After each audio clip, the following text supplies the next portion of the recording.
The Chains of Crime by E.W. Hornung. Story number 1. The Ides of March.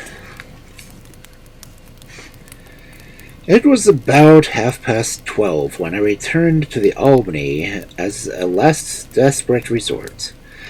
Little had changed while my heart had been turning gray. The baccarat counters still stood at the table with the empty glasses and the loaded ashtrays.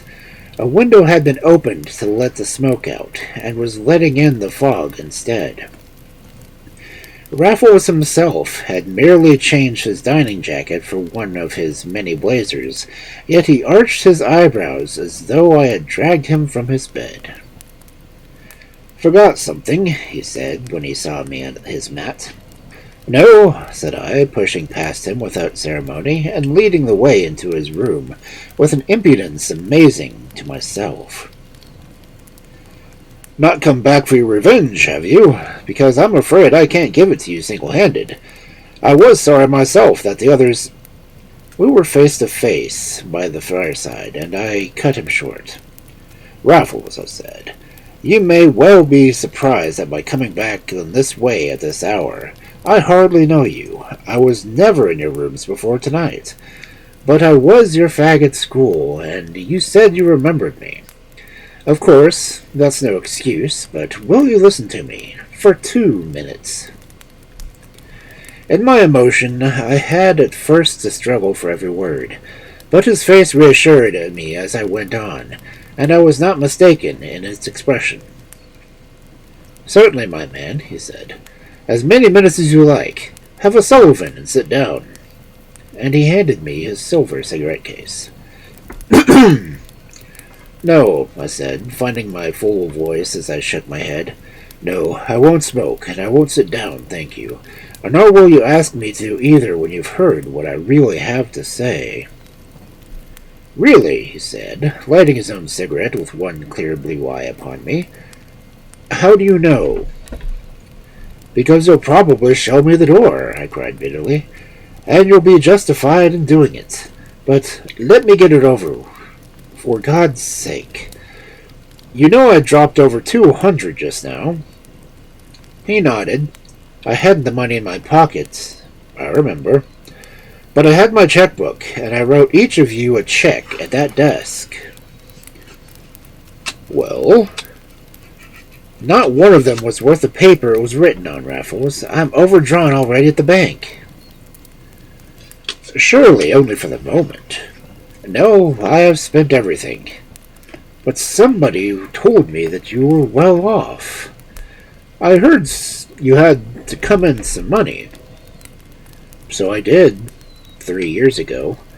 It had been my curse, and now it's all gone, every penny. Yes, I've been a fool. There never was nor will be such a fool as I've been.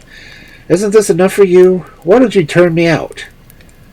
He was walking up and down with a very grave face indeed. "Couldn't your people do anything?" he asked at length. "My people? I have none. Thank God there were no hearts to break. I was an only son. That's where the mischief began. This was my poor father's money. He worked hard for it. Thank God he is gone and will never know." I cast myself into a chair and hid my face. Raffles continued to pace the rich carpet that was a piece of everything else in his rooms. There was no variation in his soft and even footfalls. "You have a flat somewhere?" he said at last. "Yes, in Mount Street." "What about furniture?" I laughed aloud in my misery. There's been a Benelux sale on every stick for months. Raffles stood quite still with raised eyebrows and staring eyes that I could meet the better now that he knew the worst. Then with a shrug he resumed his walk. For some minutes neither of us spoke. But in his handsome unmoved face I read my fate and death warrant, and with every breath I cursed my folly and my cowardice in coming to him at all. Because he had been kind to me at school, when he was captain of the 11, and I was his fag, and I dared to look for kindness from him now. Because I was ruined, and he rich enough to play cricket all the summer, and do nothing for the rest of the year, I was fatuously counted on his mercy, his sympathy, his help. Yes, I had relied on him in my heart, for all my outward diffidence and humility, and I was rightly served. There was little mercy and less sympathy in that curling nostril, that rigid jaw, and that cold blue eye which never glanced my way. I caught up my hat. I blundered to my feet. I would have gone without a word, but Raffles stood between me and the door. "Where are you going?" he said. "That's my business," I replied. "I won't trouble you any more." "Then how am I to help you?" "I didn't ask for your help." "Then why come to me?" "God knows," I exclaimed. "Will you let me pass?" "Not until you tell me where you're going and what you mean to do." "Can't you guess?" I cried, and for many seconds we stood staring in each other's eyes. "Have you got the pluck?" said he, breaking the spell in a tone so cynical that it brought my last drop of blood to a boil.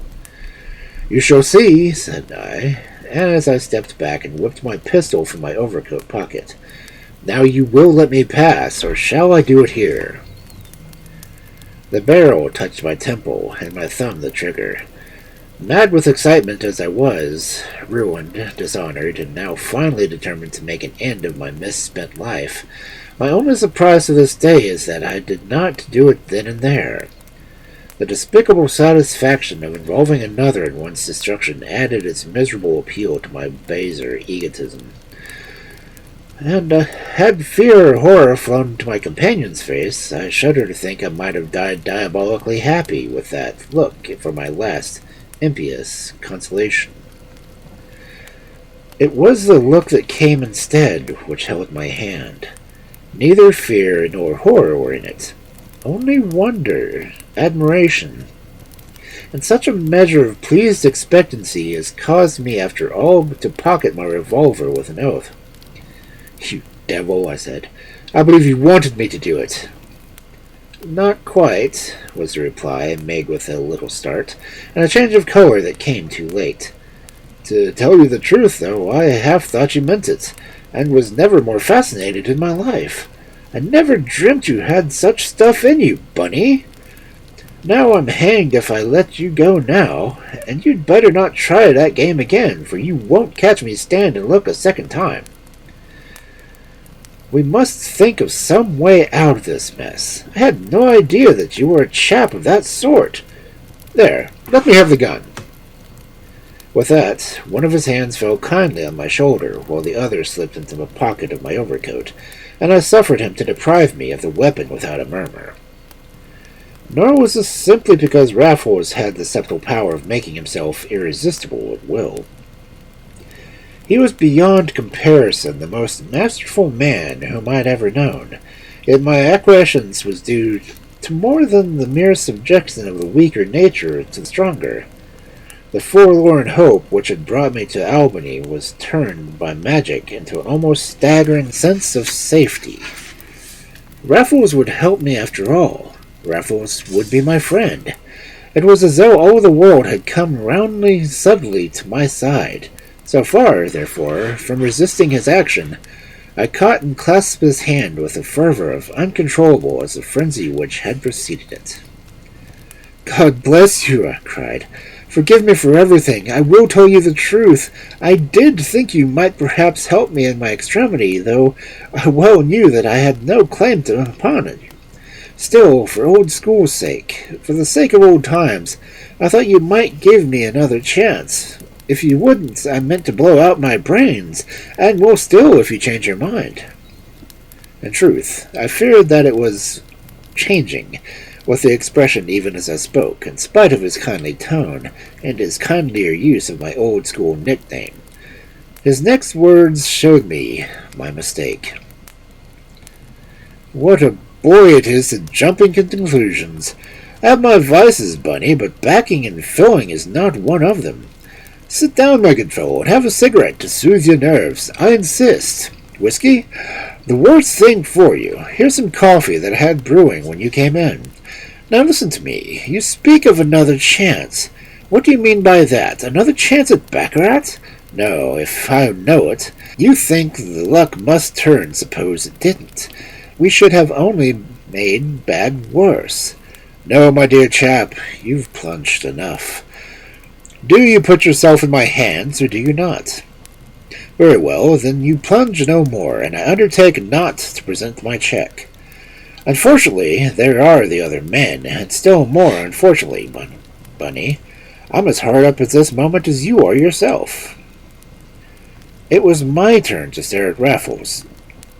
You, I vociferated, you hard up. How am I to sit here and believe that? Did I refuse to believe you? He returned, smiling. And with your own experience, you think that because a man has rooms in this place, and belongs to a club or two, and plays a little cricket, he must necessarily have a balance at the bank? I tell you, my dear man, that this moment I'm as hard up as you ever were. I have nothing but my wits to live on, absolutely nothing else. It was a necessity for me to win some money this evening, as it was for you. But we're in the same boat, Bunny. We'd better pull together. Together, I echoed eagerly. I'll do anything in this world for you, Raffles, if you really mean that you won't give me away. Think of anything you like, and I'll do it. I was a desperate man when I came here, and I'm just as desperate now. I don't mind what I do, if only I can get out of this without a scandal. Again I see him, leaning back in one of his luxurious chairs in which his room was furnished. I see his indolent, athletic figure, his pale, sharp, clean-shaven features, his curly black hair, his strong, unscrupulous mouth. And again I feel the clear beam of his wonderful eye, cold and luminous as a star, shining into my brain, sifting the very secrets of my heart. I wonder if you would, he said at length. You would in your present mood, but who would back your mood to the last? Still, there's hope when a chap takes that tone. Now I think of it too, you were a plucky little devil at school. You once did a rather good turn, I recollect. Remember it, Bunny? Well, wait a bit, and perhaps I'll be able to do you a better one. Give me the time to think.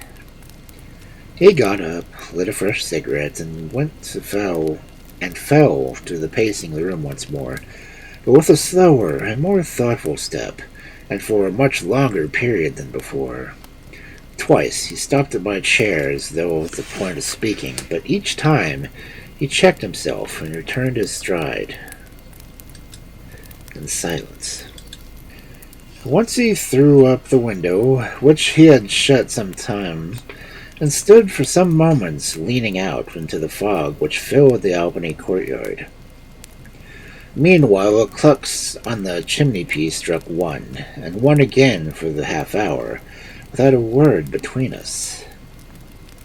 Yet I not only kept my chair in patience, but I acquired the incongruous equanimity of the half-hour. Insensibly I had shifted my burden to the broad shoulders of this splendid friend, and my thoughts wandered with my eyes as the minutes passed. The room was a good-sized square one, with the folding doors and the marble mantelpiece, and the gloomy, old-fashioned distinction peculiar to that of Albany. It was charmingly furnished and arranged, with the right amount of negligence and the right amount of taste.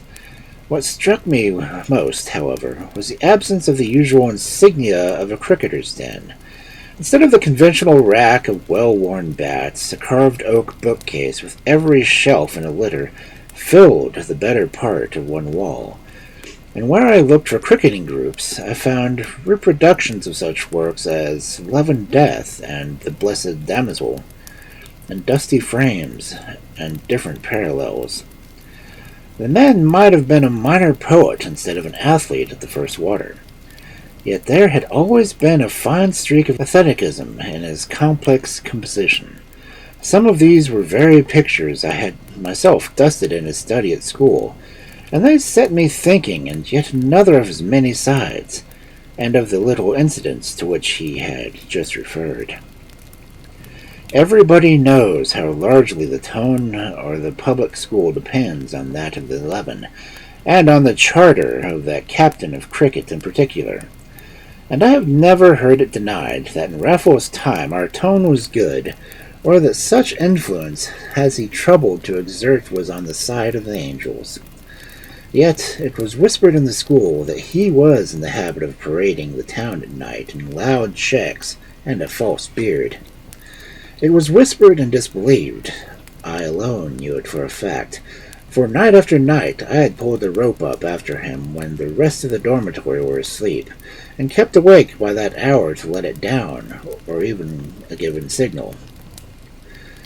When one night he was overbold and within an ace of ignominy expulsion in the next heyday of his fame, consummate daring and extraordinary nerve on his part, aided doubtless by a little persistence of mind on mine, averted that untoward result, and no more need said than a discreditable credit. But I could not pretend to have forgotten it in throwing myself on this man's mercy in my desperation, and I was wondering how much of his leniency was owing to the fact that Raffles had not forgotten it either, when he stopped and stood over my chair once more. "I've been thinking of that night we had the narrow squeak," he began. "Why do you start?" "I was thinking of it too." He smiled as though he had read my thoughts. "Well, you were the right sort of the little beggar then, Bunny. You didn't talk and you didn't flinch. You asked no questions and you told no tales. I wonder if you're like that now." "I don't know," said I, slightly puzzled by his tone. "I've made such a mess of my own affairs that I trust myself about as little as I'm likely to be trusted by anybody else. Yet I never in my life went back on a friend. I will say that. Otherwise, perhaps I mightn't be in such a hole tonight." "Exactly," said Raffles, nodding to himself, as though in assent to some hidden train of thought. "Exactly what I remember of you, and I'll bet it's all still true now as it was 10 years ago. We don't alter, Bunny. We only develop. I suppose neither you nor I have really altered since you used to let down that rope and I used to come up it in the hand over hand. You would still stick for nothing for it, pal. What?" "At nothing in the world," I was pleased to cry. "Not even at crime," said Raffles, smiling. I stopped to think, for his tone had changed, and I felt sure that he was chaffing me. Yet his eyes seemed as much in earnest as ever, and for my part I was in no mood for reservations. "No, not even at that," I cried. "Name your crime, and I'm your man." He looked at me one moment in wonder, then another moment in doubt, then turned the matter with a shake of his head, and a little cynical laugh that was all his own. "You're a nice chap, Bunny, a real desperate character. What, suicide one moment and any crime I like in the next? What you want is a drag, my boy, and you did well to come here as a decent, law-abiding citizen with a reputation to lose. None the less, we must have that money tonight, by hook or by crook." "Tonight, Raffles? The sooner the better. Every hour after 10 o'clock tomorrow morning is an hour of risk. Let one of those checks be presented at your own bank, and you and it are dishonored together. No, we must raise the win tonight, and I rather think I know where it can be raised." "At 2 o'clock in the morning?" "Yes." "But how? Where? At such an hour?" "From a friend of mine here in the Bond Street." "He must be a very intimate friend." "Intimate's not the word. I have the run of his place and a latchkey all to myself." "You would knock him up at this hour of the night?" "If he's in bed." "And it's essential that I should go in with you?" "Absolutely." "Then I must, but I'm bound to say I don't like the idea, Raffles." "Do you prefer the alternative?" asked my companion with a sneer. "No, hang it, that's unfair," he cried apologetically in the same breath. "I quite understand, it's a beastly ordeal, but it would never do for you to stay outside. I tell you what, you shall have a peg before we go start. Just one. There's a whiskey, there's a siphon, and I'll be putting on an overcoat while you help yourself. Well, I dare say I did so with some freedom, for this plan was his, and not less distasteful to me than the apparent inavailability. I must own, however, that it possessed me fewer terrors before my glass was empty. Meanwhile, Raffles rejoined me with a covert coat over his blazer, and a soft felt hat set carelessly on his curly head, and he shook with a smile as I passed him on the decanter. "When we come back," he said, "work first, play afterwards. Do you see what day it is?" he added, tearing a leaflet from the Shakespearean calendar, and I drained my glass. "March 15th. The Ides of March, the Ides of March, remember? Ah, Bunny, my boy, you won't forget them, will you?" And with a laugh, he threw some coals on the fire before turning down the gas like a careful householder. So we went out, together, as the clock on the chimney-piece was striking 2. Part 2. Piccadilly was a trench of raw white fog, rimmed with blurred street lamps and lined with a thin coating of adhesive mud.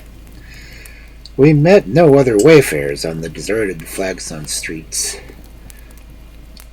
and we ourselves favored with a very hard stare from the constable of the beat, who, however, touched his helmet on recognizing my companion. "You see, I'm known to the police," laughed Raffles as we passed on. "Poor devils, they've got to keep their weather eye open on a night like this. A fog may be a bore to you and me, Bunny, but it's a perfect godsend to the criminal classes, especially so late in their season. Here we are, though, and I'm hanged if the beggar isn't in bed and asleep after all." We had turned onto Bond Street and had halted on the curb a few yards down to the right.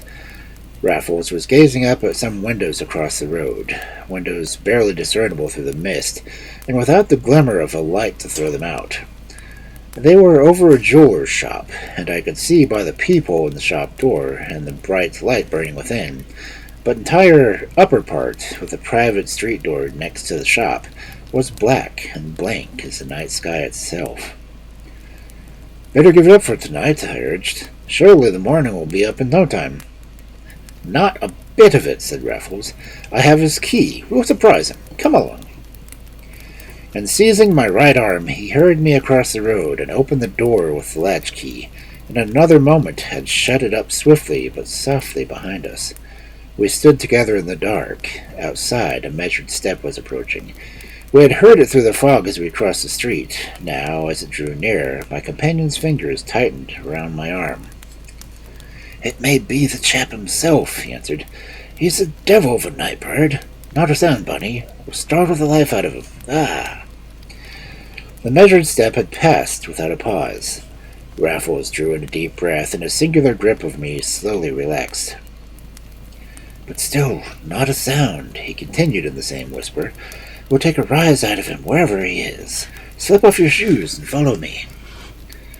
Well, you may wonder at my doing so, but you can never have met A.J. Raffles. Half of his power lay in concealing trick and sinking the commander to the leader, and it was impossible not to follow one who led such a zest. You might question, but you followed first. So now, when I heard him kick off his own shoes, I did the same, and was on the stairs at his heels before I realized what an extraordinary way was his of approaching a stranger for money in the dead of night. But obviously, Raffles and he were on exceptional terms of intimacy, and I could not but infer that they were in the habit of playing practical jokes on each other. We groped our way up so slowly up the stairs, and I had time to make more than one note before we reached the top. The stair wasn't carpeted. The spread fingers on my right hand encountered nothing on the damp wall. Those on my left trailed through dust that could be felt on the banisters. An eerie sensation had been upon me since we entered the house. It increased with every step we climbed. What hermit were we going to startle in his cell? We came to a landing. The barristers led us to the left, and to the left again. 4 steps more, and we were on another and a longer landing, and suddenly a match blazed from the black. I never heard it struck. Its flash was blinding. When my eyes became accustomed to the light, there was Raffles holding up a match in one hand and shading it with the other, between the bare boards and striped walls and the open doors of empty rooms. "Where have you brought me?" I cried. "This house is unoccupied." "Hush, wait," he whispered, and he led the way into one of the empty rooms. His match went out as we closed the threshold, and he struck another without the slightest noise. Then he stood with his back to me, fumbling with something that I could not see. But when he threw the second match away, there was some other light on instead, a slight smell of oil. I stepped forward to look over his shoulder, but before I could, he had turned and flashed a tiny lantern in my face. "What's this?" I gasped. "What devil's trick are you going to play?" "It's played," he answered with a quiet laugh. "On me? I'm afraid so. There's no one in the house, then?" "No one but ourselves." "So it was mere chaff about your friend in Bond Street, who would let us have the money." "Not altogether. It's quite true that Dabney is a friend of mine." "Danby? The jewel underneath." "What do you mean?" I whispered, trembling like a leaf as his meaning dawned upon me. "We're here to get money from the jeweler?" "Well, not exactly." "What then?" "The equivalent. From his shop." There was no need for another question. I understood everything but my own density. He had given me a dozen hints, and I had taken none. And there I stood staring at him in an empty room. There he stood with his dark lantern, laughing at me. "A burglar!" I gasped. "You? You?" "I told you I lived by my wits." "Why couldn't you tell me what you were going to do? Why couldn't you trust me? Why must you lie?" I demanded, piqued to the quick, for all my horror. "I wish to tell you," he said. "I was on the point of telling you once more. You may remember how I sounded about the crime, though you have probably forgotten what you said yourself. I didn't think you meant it at the time, but I thought you'd put you to the test. Now I see you didn't, and I don't blame you. I am only to blame. Get out of it, my dear boy, as quick as you can. Leave it to me. You won't give me away, whatever else you do." Oh, his cleverness, his cursed cleverness! He had fallen back on threats, coercion, and sneers. All might have been different even yet, but he set me free to leave him in the lurch. He would not blame me. He did not even bind me to secrecy. He trusted me. He knew my weakness and my strength, and was playing on both with his master's touch. "Not so fast," said I. "Did I put this into your head, or were you going to do it any case?" "Not in any case," said Raffles. "It's true I've had the key for days, but when I won tonight I thought of chucking it, for, as a matter of fact, it's not a one-man job." "That settles it. I'm your man." "You mean it?" "Yes, for tonight."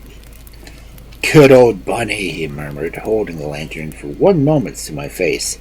The next he was explaining his plans, and I was nodding, as though we had been fellow cracksmen all our days. "I know the shop," he whispered, "because I've got a few things there. I know the upper part, too. It's been to let for a month, and I got an order to view it, and took a cast of the key before using it. The one thing I didn't know was how to make a connection between the two. At present, there's none. We may make it up here, though I rather fancy a basement myself. If you wait a moment, I'll tell you." He set his lantern on the floor and crept to a back window, and opened it with scarcely a sound, only to return shaking his head after shutting the window with the same care. "That was our one chance," he said. "A back window above the back window, but it's too dark to see anything. We daren't show an outside light. Come down after me to the basement, and remember, though there's not a soul on the premises, you can't make too little noise. There, listen to that." It was the measured tread that we had heard before on the flagstones outside. Raffles darkened his lantern, and again we stood motionless till it had passed. "Either policemen," he muttered, "or watchmen that all these jewelers run between them. The watchman's a man for us to watch. He's simply paid to spot this kind of game." We crept very gingerly down the stairs, which creaked a bit in spite of us, and we picked up our shoes in the passage, then down some narrow stone steps, at the foot of which Raffles showed his light, and put on his shoes once more, bidding me to do the same in a rather loud tone than he had heard himself permitted in the employ overhead. We were now considerably below the level of the street, and in a small space with as many doors as it is sides. 3 were ajar, and we saw one of them through an empty cellars, but in the 4th a key was turned and a bolt drawn, and it let us out presently in the bottom of a deep square well of fog.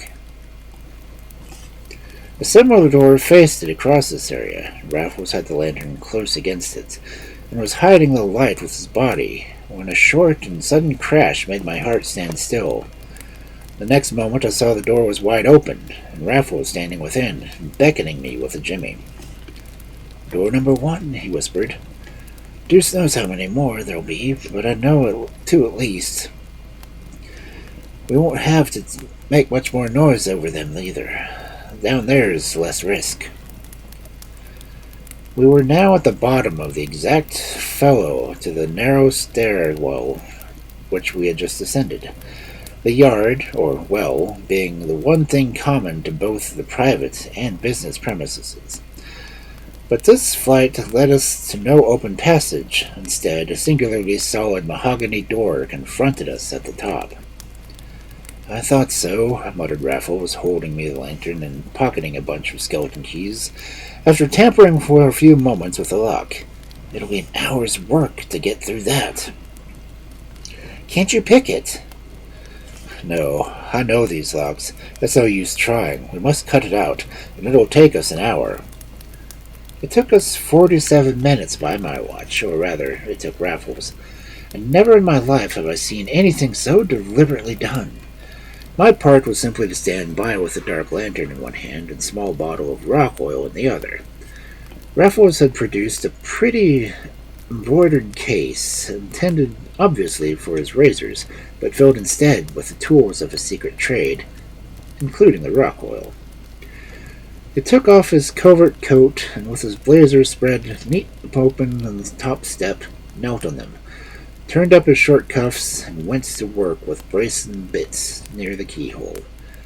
But first he oiled up the bits to minimize the noise, and this he did invariably before beginning the fresh hole, and often in the middle. It took 32 separate borings to cut round the lock. I noticed that though the first circular orifice Raffles thrust a forefinger, then, as the circle became an ever-lengthening oval, he got his hand through up to the thumb, and I heard him swiftly swear soft to himself. "I was afraid of that. What is it?" "An iron gate on the other side." "How on earth are we to get through that?" I asked in dismay. "Pick the lock. There may be 2. In that case, we shall have to make 2 fresh holes in the door opens inwards. It won't open 2 inches as it is." I confess I did not feel sanguine about the lock-picking, seeing that one lock had baffled us already, and my disappointment and impatience must have been a revelation to me as I had stopped to think. My moral sense and my sense of fear were stricken by a common paralysis. And there I stood, shining my light and holding my oil bottle with a keener interest than I had ever brought to any honest avocation. And there knelt Raffles, with his black hair tumbled, and the same watchful, quiet, determined half-smile with which I had seen him send down over and over in a country match. At last the chain of holes was complete. The lock wrenched out boldly, and splendid bare arm plunged into the shoulder through the aperture, and through the bars of the iron gate beyond. "Now," whispered Raffles, "if there's only one lock, it'll be in the middle. Joy, here it is. Only let me pick it, and we're through at last." He withdrew his arm. A skeleton key was selected from the bunch, and then back went his arm to the shoulder. It was a breathless moment. I heard the heart throbbing in my body and the very ticking of my pocket, and ever and anon a tinkle-tinkle of the skeleton key. Then, at last, there came a single, unmistakable click. In another minute, the mahogany door and the iron gate yawned behind us, and Raffles was sitting on an office table, wiping his face with the lantern throwing a steady beam on his side. We were now in a bare and roomy lobby behind the shop, but separated therefrom with an iron curtain, a very sight which filled me with despair. Raffles, however, did not appear in the least pressed, but hung up his coat and hat on some pegs in the lobby before examining the curtain with his lantern. "Well, that's nothing," he said, after a moment's inspection. "We'll be through that in no time, but there's a door on the other side which may give us some trouble." "Another door?" I groaned. "And how do you mean to tackle this thing?" "Prise it up with a jimmy. The weak point in these iron curtains is the leverage. You can get those from below. But it makes a noise, and this is where you're coming in, Bunny. This is where I couldn't go without you. I must have you overhead the clock when the street's clear. But come with you and show a light." Well, you may imagine how little I liked the prospect of this lonely vigil, and yet there was something very stimulating in the vital responsibility which it involved. Hitherto I had been a mere spectator. Now I was going to take part in the game, and the fresh excitement made me more than ever insensible to those considerations for conscience of safety which were already as dead nerves on my breast. So I took my post without a murmur in front of the room of the shop. The fixtures had been left for refusal of the incoming tenant, and fortunately for us they included Venetian blinds, which were already down. It was the simplest matter in the world to stand peeping through the laths in the street, and to beat twice with my foot when anyone was approaching, and once when all was clear again. The noises that even I could hear below, with the exception of one metallic crash at the beginning, were indeed incredibly slight, but they ceased together with a double rap of my toe, and the policeman passed quite half a dozen times beneath my eyes, and the man from whom I took to be the jeweler's watchman oftener still, during the better part of an hour that I spent at the window. Once, indeed, my heart was in my mouth, but only once. It was when the watchman stopped and peered through the peephole into the lighted shop. I waited for his whistle. I waited for the gallows to the jail. But signals had been studiously obeyed, and the man passed on in the undisturbed serenity. In the end, I had to signal in my turn, and retraced my steps with the lighted matches down the broad stairs, and down the narrow ones, across the area, and up into the lobby where Raffles awaited me with an outstretched hand. "Well done, my boy," he said. "You're the same good man in a pinch. You shall ever have your reward. I've got £1,000 worth if I've pinched him a pennyworth. It's all in my pockets, and here's something else I found in the locker. Very decent port and some cigars meant for Danby's business friends. Take a pull, and you shall light up presently. I found a lavatory, too, and we must have a wash and brush up before we go out, for I'm as black as a sweep." The iron curtain was down, but he insisted on raising it until I could peep through the glass door on the other side and see his handiwork in the shop beyond. Here 2 electric lights were left burning all night long, and in their cold white rays I could see nothing amiss. I looked along an orderly lane, an empty glass counter on my left, glass cupboards to untouched silver on my right, and facing me in the filmy black eye of the peephole that shone like a strange moon in the street. The counter had not been emptied by Raffles. Its contents were in Chubb's safe, which he had given up at a glance, nor had he looked at the silver except to loose the cigarette case for me.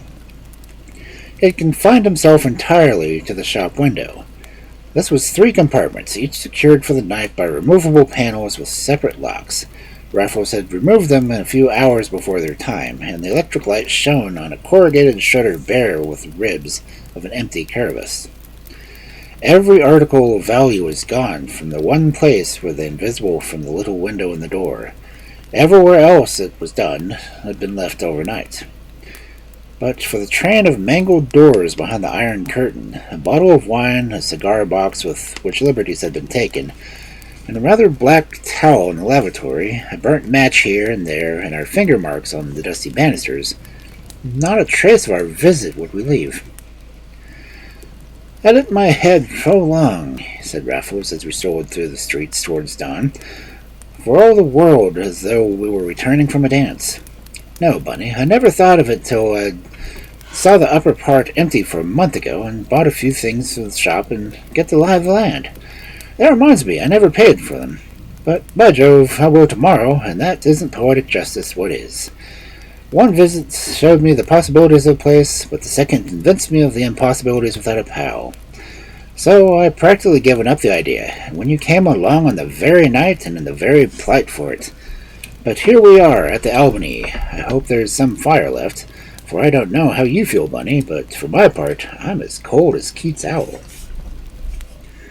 He could think of Keats on his way from a felony. He could hanker for his fireside like another. Floodgates were loosened within me, and the plain English of our adventure rushed over me like an icy torrent. Raffles was a burglar. I had helped him to commit one burglary, and therefore I was a burglar too. Yet I could stand and warm myself by his fire, and watch him empty his pockets as though we had done nothing wonderful or wicked. I saw that he was emptying his pockets. The table sparkled with the hoard. Rings by the dozen, diamonds by the score, bracelets, pendants, aigrettes, necklaces, pearls, rubies, amethysts, sapphires, and diamonds, always. Diamonds in everything. Flashing bayonets of light, dazzling me and blinding me, making me disbelieve because I could no longer forget. Last of all came no gem, but indeed my own revolver from his inner pocket, and that struck a chord. I suppose I said something. My hand flew out. I can see Raffles now as he looked at me once more with a high arch of each clear eye. I can see him pick out the cartridges with his quiet, cynical smile before he would give me my pistol back again. "You mayn't believe it, Bunny," he said, "but I never carried a loaded one before. On the whole, I think it gives one confidence, yet it would be very awkward if anything went wrong. One might use it, and that's not the game at all. Though I have often thought that the murderer was just done the trick, must have great sensations before things got too hot for him. Don't look so distressed, my dear chap. I've never had those sensations, and I don't suppose I ever shall." "But this much you have done before," I said hoarsely. "Before? My dear Bunny, you offend me. Did it look like my first attempt? Of course I've done it before." "Often? No, not often enough to destroy the charm, at the events. Never, as a matter of fact, unless I'm cursedly hard up. Did you hear about the Timothy diamonds? Well, that was my last one. A poor lot of paste they were. Then there was the little business of the Dormer houseboat at Henley. That was mine also, such as it was." "How came you to begin?" I asked, as curiosity overwhelmed mere wonder. The fascination of his career gradually wove itself into my fascination for the man. "Ah, that's a long story," said Raffles. "It was in the colonies, when I was out there playing cricket. It's too long a story to tell you now, but I was in much the same fix as you are tonight, and it was my only way out. I never meant it for anything more, but I tasted blood, and it was all over for me. Why settle down to some humdrum and congenial billet when excitement, romance, danger, and a decent living were all going bagging together? Of course, it's very wrong, but you can't all be moralists, and the distribution of wealth is very wrong to begin with. Besides, you're not at all the time. I only wonder if you'll like the life as much as I do." "Like it?" cried out. "Not I. It's not the life for me. Once is enough." "You wouldn't give me a hand another time?" "Don't ask me, Raffles. Don't ask me, for God's sake." "Yet you said you would do anything for me. You asked me to name the crime.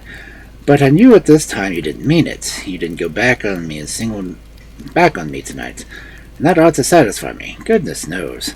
I suppose I'm ungrateful and unreasonable and all that, not to let it end at this, but you're the very man for me, Bunny. The very man. Just think of how we got through tonight. Not a scratch. Not a hitch. There's nothing very terrible in it, you see. Never would be, while we worked together. He was standing in front of me with a hand on either shoulder. He was smiling as he knew so well how to smile. I turned on my heel, planted my elbows on the chimney-piece, and my burning head between my hands. Next instant, a still hardier hand had fallen on my back. "All right, my boy, you're quite right, and I'm worse than wrong. I'll never ask it again. Go if you want to, and come again about midday for the cash. There's no bargain, of course. I'll get you out of your scrape, especially after the way you've stood by me tonight." I was round again, with my blood on fire. "I'll do it again," I said through my teeth. He shook his head. "Not you," he said, smiling quite good-humoredly on my insane enthusiasm. "I will. I cried to you an oath. I'll lend you a hand as often as you like. What does it matter now? I've been in it once. I'll do it again. I'll go to the devil anyhow. I can't go back, and wouldn't if I could. Perhaps I'm bitten with just as you were. Perhaps I meant what I said when you promised me to help, and perhaps I still mean it. What does it matter? When you want me, I'm your man." And that is how Raffles and I joined felonious forces on the Ides of March.